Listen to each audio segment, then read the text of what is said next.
welcome back to my channel. For today's video is andito tayo sa Mendez, Cavite, and we will have here a new project. And ito na mismo siya, along Barangay Road. Ito yung Barangay Road. So going to Tagaytay is around 8 to 10 minutes. Actually mga 8 minutes lang. I will make a motorcycle video from this property going to Tagaytay. And then yeah, this is the property. Ayan o, kita nyo. So tara, ikutan natin. Makita nyo yung guardhouse, napakaganda. Ayan. So this is our new project. Kaka-open nyo lang yesterday. Ayan. So ito siya, pakita natin. Ayan. So actually ngayon guys, it's napakalamig dito. That's no joke. Makita nyo yung ulap eh. So this is the normal weather here at Mendez, Cavite, near to Tagaytay. Ayan. And ang property natin na to is included na yung title transfer sa may price niya. Ang minimum cut po natin is 150 square meter. Tingnan nyo naman sa entrance kung gaano kalaki itong mga pine tree na to. Ayan. So parang nasa Baguio Fields, but affordable one. Ayan. So malamig ngayon guys, medyo mahangin lang. I'm not sure if maririnig tayo. Ito yung guardhouse. Ayan. So ito yung maging guardhouse. Ayan yung Barangay Road. Ayan. Alright. Okay. So accessible siya by a car or motorcycle. Ayan. So ito yung guardhouse. Ayan. Kita nyo naman. Napakaganda. And napakasariwa ng hangin dito guys. Promise. No? So ito yung ating magiging roundabout from the entrance. Ayan. Ayan yung guardhouse. No? Kita nyo? Alright. So tayo is nag-motorcycle here. Ayan. Tayo is nag-motor. So kakabit ko mamaya tong camera dito sa helmet. And then we will be traveling from this property going to Tagaytay para makita nyo kung gaano siyang kalapit. And ang lapit niya lang sa may municipal hall, sa bayan, palengke, school, hospital. And if you want to go on Shopee, Lazada, is abot po to, Foodpanda and Grab. Ayan. So eto yung mga available lots natin. Ayan. May mga available lots po tayo here. May mga corner lot, may mga inner lot. Yan. So included na yung sa price yung title transfer. So free transfer title na siya sa future. So ito siya guys. Ayan. May mga available po dyan. And then yung mga kalsada natin is may available din po dyan. Ayan. So ito siya. Makita nyo yung mga kalsada. So malawak siya. Tapos meron pa yung gagawin na pathway dyan. And there will be lines for drainage. Ayan. So hindi, ano pa lang to, as of now is pre-selling. Ayan. So ayun yung kabilang kalsada. So tatapusin din yan. And then there will be perimeter fences, diba? From the guardhouse, kakaroon ng perimeter fence for the security of the property. Ayan. So may mga available din pala tayo dyan. Ayan. If you want yung mga lot na nandun kayo sa may perimeter fence, is may available po tayo dyan. Alright? Actually maganda. Ngayon medyo maambon. Around 12 noon. 12 noon ngayon, pero tinan nyo naman yung weather, diba? So malamig siya. And I assure you, because this property is around 490 meters above sea level. Tagaytay is around 500 meters above sea level. So actually the same weather lang naman din siya. And here, yeah, may mga available lots din tayo dito. So from the entrance, we have available lots here. And then ito yung roundabout. Mamaya papakita ko sa inyo sa end of the video yung motorcycle video from this property going to Tagaytay. Okay? But siguro para ma-appreciate nyo muna yung property is I will show you yung ating drone shot that you will see here. 3, 2, 1. Ito po yung drone shot ng ating property.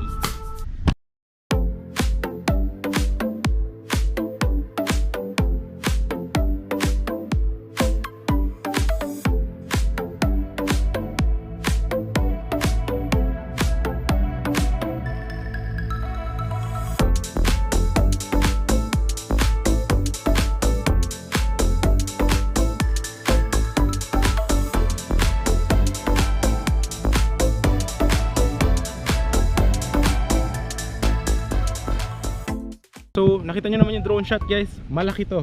So hindi pa siya tapos, pre-selling pa lang siya na project. So gagawan pa yan ng marami pang concrete roads and mga perimeter fences, drainages. So yeah. And then upon full development is any house design upon full construction. Ayan. Tapos pwede kayo for contractor sa labas. If you have mga kilala nyong contractor, pwede po yan. So dito sa main road, meron na tayong available lots. So this one 8 meters naman. Tingnan nyo yung kalsada ha. 1, 2, 3, 4 meters, 5, 6, 7, 8 meters with this one. And then may pathway pa yan. Gagawin pa yan ng 1 meter sidewalk. So up to here. Then may drainage din yan. Alright? So may mga available lots din tayo dito, no? So yan, may mga 250 square meter, 150 may mga 300. Yan. Tapos sa future, pag matapos yung development ng ating project, there will be also lines for water and electricity, and there will be amenities like multipurpose hall, yan, playground, ganyan po. So, and dito pala guys, may LTE signal, no? Meron din siya sa future, marami na nakatira dito. Meron din dito mga fiber for internet, wifi, no?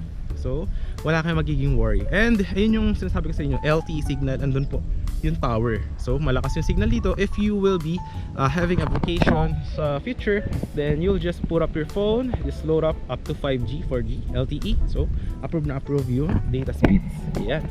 And here, and guys, kita nyo, ayan, ide-develop pa yan. Meron pa actually mga available lots dyan sa likod. Ayan. So dito, may mga available dito guys na mga 150 and 250 square meter. So ang maganda dito kasi, 'di ba, free transfer of title na siya. And at the same time guys is, alam mo yun, meron kang security. Then may perimeter fence pa yun sa dulo. Para one way in, one way out lang yung ating property. Ayan. So kita nyo dito may mga available din. Ayan dito. Alright. Tapos sa future is magkakaroon din tayo dito ng house and lot package. So meaning you will be affording the lot, then you will have option then for house and lot, and then at the same time is may free transfer of title din siya included na sa price. Tapos ang maganda, if you will be buying yung package for the house and lot, is sila na bahala doon, no? Then you will just talk with them if you want to add some additional na, alam mo yun, personalization about the house. Ayan. So ito siya. Yan, may mga house and lot package natin na lots is around here sa hilera na yan. Alright? So paikot yan dyan, yung mga house and lot package. So wala pa tayong price dyan, so soon is i-announce natin yan. Alright? Tapos dito, yan, may mga available lots dyan, corner lot, inner lot, yan. So from the guardhouse, mamaya papakita ko sa inyo yung video from the this one going to Tagaytay, no? And from Municipal Hall going to this property. Ayan. So yung mga house and lot package din, actually maganda, no? Tingnan mo, isipin mo, you have, kasi minimum cut dito is 150 square meter. If you have 150 square meter, lot dimensions probably 10 by 15 meters.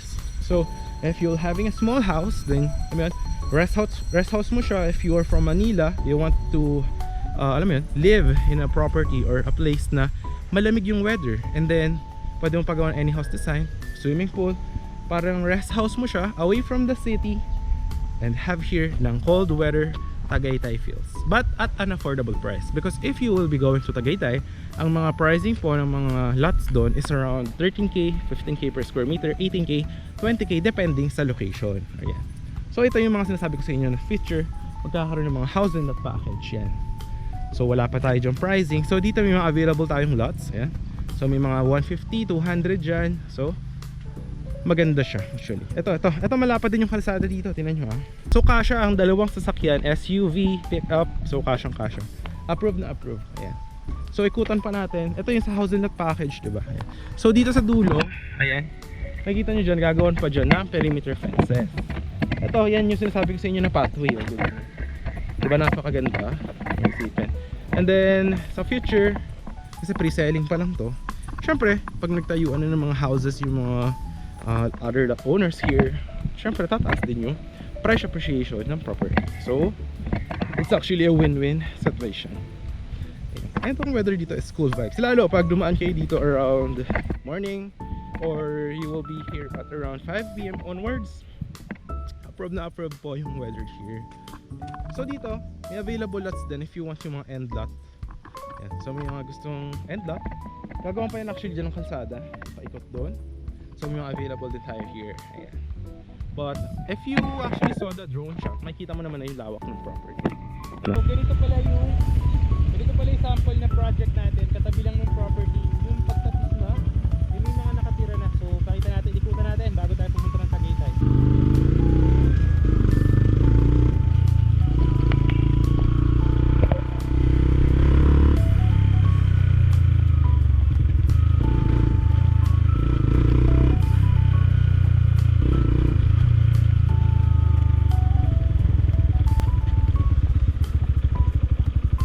Yes, ito yung isa sa inikutan natin na katabi lang nung project natin na bagong open.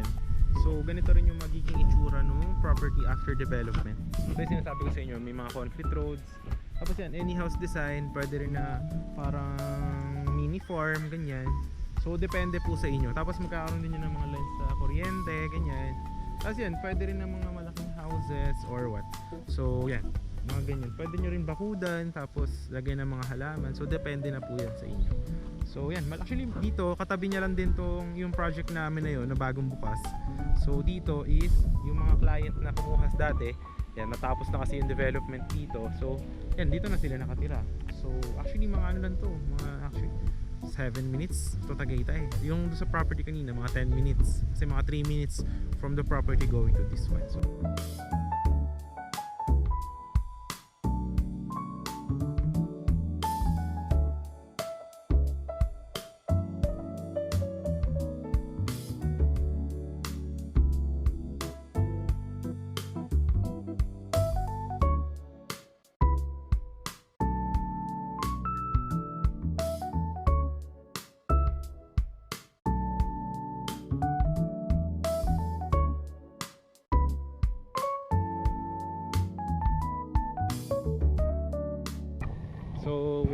that sums up. I think that will be our property tour for today, no? Yung maganda. Yung masasabi ko dito, if I have a budget, installment naman yan. So 0% interest naman. So if you will be putting your money on the bank, it's actually better to invest it, because if you'll be availing properties like this that will be developed in the future, diba? Imbes na sa bangko natutulog yung money mo, then you will invest it here. Ano, your 1M, 1.5M could be 2M in no time, no? Lalo na kung may mga gagawin, lalo na mga business near the area, like mga malls, ganyan. So that's a price appreciation for sure. Ayan. So that sums up our property tour for this one. So that's ano lang naman, yun lang naman, simple lang naman kasi yung property na to. So nothing fancy, walang mga clubhouse, just multi-purpose hall for the future, parks and playground. So that's it, no? Simple lang. Alright. Kaya ang monthly dues nyo sa future is just around 200 pesos for the maintenance, for the grass cutting, kapag natapos na yung project and ma-turn over na yung mga lots, no? And sa dulo nyan, gagawin pa yun ng perimeter fence. Ayan. So much maganda, no? Approved na approved. So, yan, lamig na guys. So ngayon is mag-video tayo na from this property going to Tagaytay. So please watch that. Siguro if fast forward ko na lang siya, but yeah, that's around 8 minutes by motorcycle or car. Yan. So that sums up. Ganda ng guardhouse, no? Talagang social. So yan, yung mga OFW natin dyan, message nyo na ako. Diyan naman yung Viber or WhatsApp ko. Thank you sa panonood. Hope you will be coming back for more videos or subscribe our channel para makahelp din sa akin yan. So yan, end ko na to and please watch our video. Bye bye. So tara, magmotor na muna tayo. Nag-jacket na ako kasi malamig dito sa lugar. Grabe yung hampas ng hangin. Tanghali pa lang yan, wala pang gabi. So pag gabi dito mas malamig, no? Ganda. May budget lang, maganda talaga bumili dito sa Tolya. Ganda pa ng itsura nitong project. Mura din. Actually mura yung pricing niya. Tsaka aesthetic yung guardhouse. Ang laki ng entrance. Galing. Prove. So, tara, let's go. Ay, punta ko na kayo sa Tagaytay. Let's go.